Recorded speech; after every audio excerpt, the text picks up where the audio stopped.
Well, ladies and gentlemen, I'm very pleased to be joined by a very special guest at this time. Some of you may know him from the extremely popular Chair Shot reality on WrestleZone.com. Some of you may know him as the commissioner of PWO. But some of you may just know him as that guy who, well, he seems to know what's going on one step ahead of time before everybody else does in the wrestling world. Ladies and gentlemen, I'm very thankful to be joined by Justin LaBar. Justin, how are you doing today? You forgot to give the answer that some people may know me as that idiot they like to disagree with, but I guess anywhere we go, we can agree upon something. Well, we can agree that, you know, they got that new thing on Twitter where they put the bracket as greater than LaBar, greater than Eisenberg. I don't think that's anything that can be disputed. Oh, no, that's a hashtag that's going to live forever. All right, sounds good to me. So, Justin, let's get right into this. This Sunday is, believe it or not, the 25th annual Royal Rumble match and pay-per-view, I should say, as well. And this year's card really shaping out to be an exciting one, I think. And let's just run through the card here.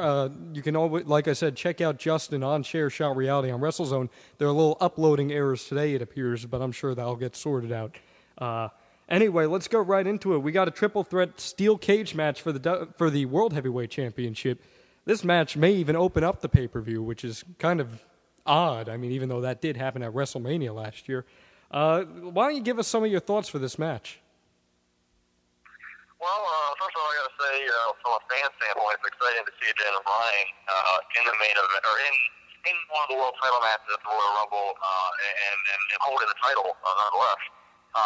Going into this, when Bryan picked the title up in December, I was there in Baltimore, I did not know if he would make it to St. Louis at the title, or even go to St. Louis, but I feel strong as ever that he's going to, it's just going to be a match where, I mean, a lot of people pretty much call on, and understanding that he is become the bad guy, he's become the heel. There's still some fears. Some people may have not totally committed to it, but by the time that match, the steel cage match, everybody would be well aware that Daniel Bryan is taking on a new attitude.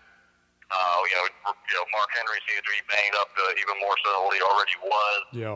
Big Show's not a guy who I ever saw them giving the title to in the first place. But he's going to be doing a match with Shaquille O'Neal at WrestleMania anyway. So Daniel Bryan definitely walking out. I'm excited for it. I've been a fan of his long before he was in WWE. And it should be an exciting one. I think the great part about that is, a lot of people coming into this recent title change that took place at TLC were saying there's no way that Daniel Bryan can hold on to this title until WrestleMania.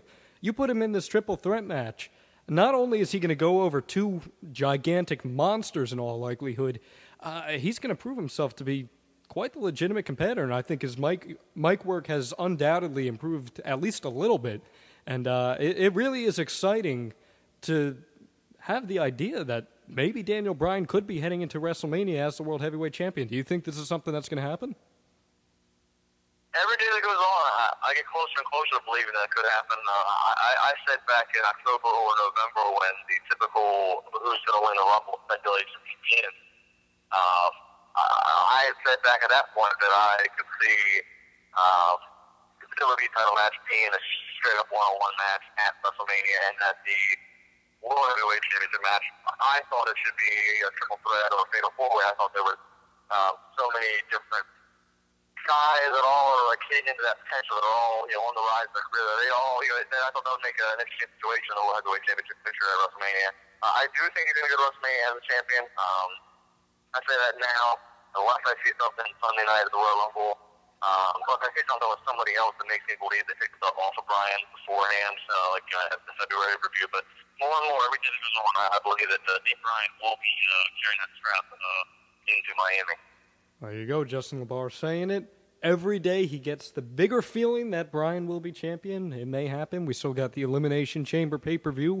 After this, we'll talk about that very briefly after this. So we move on from the World Heavyweight Championship match to a match that really proves that WWE can find other ways to utilize some of its stars, and they've been able to do so with the John Cena-Kane feud. Not necessarily in the main event per se, that being the championship picture, but they've really made some interesting progressions with this feud. We get the masked Kane coming back. A lot of people happy about that. And moreover, we get a more aggressive Cena. Now, I agree with you through your Chair Shot reality videos that Cena had his chance to go heel. I was in attendance for Survivor Series as well. That probably would have been the time to do it. It didn't happen. I don't think it's going to happen.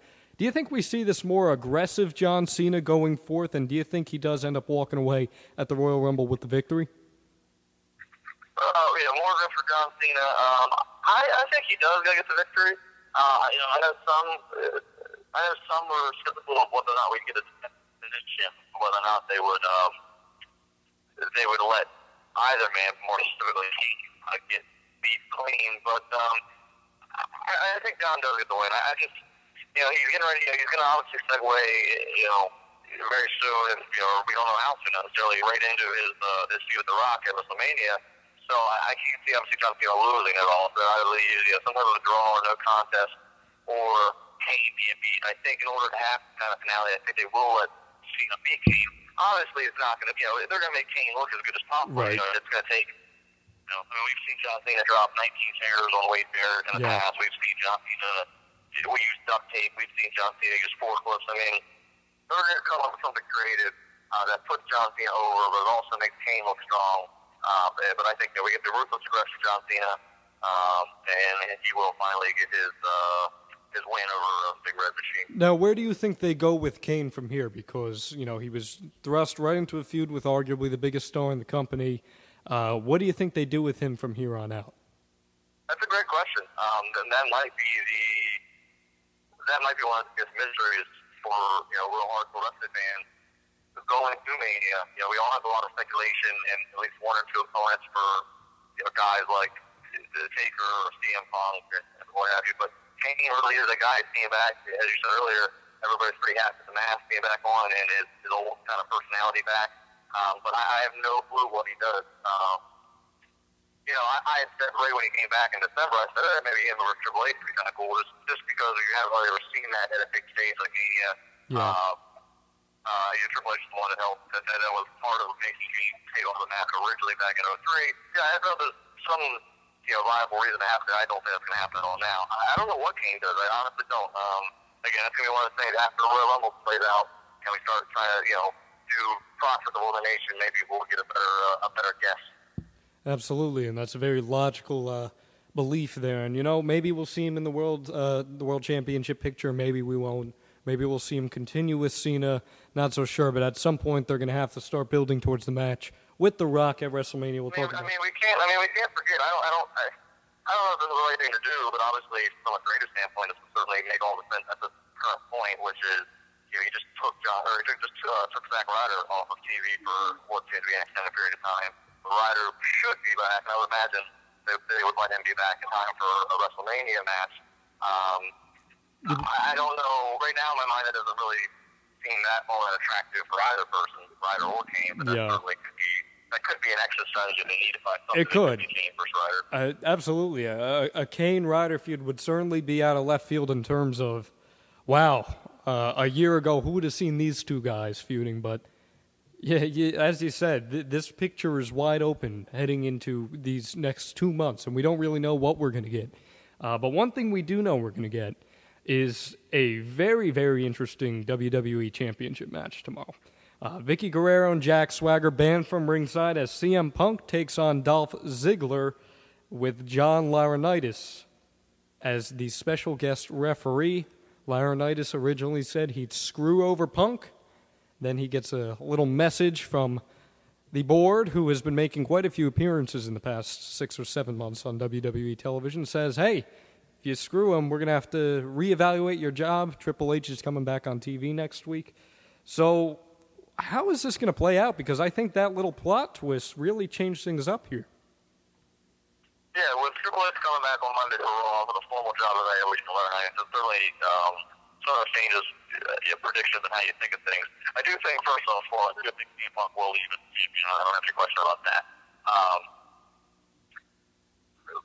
The key is obviously the Laurinaitis factor. The only thing I can imagine, the only kind of direction I can see is that Punk has to find some way to obviously outsmart Laurinaitis in order to get the victory, but some way to outsmart him, in the sense that embarrass or poke or prod at Laurinaitis, because I then lean towards the next day on Monday for Raw. I do think that with the exclusive I put out, with the other possible creative direction that is being discussed for WrestleMania, that being Triple H for CM Punk, I do have a feeling that maybe where the end up going is Triple H for CM Punk at WrestleMania, and I can perfectly see the Triple H coming back on Monday. Most people having the thought that he's going to start with CM Punk, being that when we last saw Triple H, he didn't get along with Laurinaitis, but I can certainly see Triple H pulling some kind of a thing, saying, you know what, Punk, take a look at last night. You won, in a cheap fashion, and you've been putting, Laurinaitis in a tough spot, and basically, fueling the fire between Triple H and Punk again. So one way or the Punk went, there's a whole lot of mystery. Don't exactly know. That's part of the excitement, I guess, of buying the pay-per-view. But Punk walks out as champion, and I do think he does outsmart Laurinaitis in some way.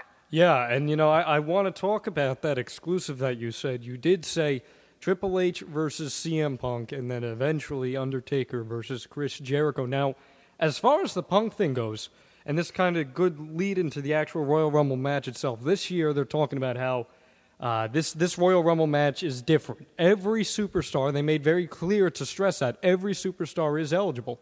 Now, my thought was when I heard this, and then when they announced Triple H would be coming back next week, what if Triple H, hypothetically speaking here, wins the Rumble, ends up, it looks like he's going to fire Laurinaitis, and out of nowhere, Pedigree's Punk says, I'm coming for you, something like that. Or there's tons of other possibilities for a plot twist here.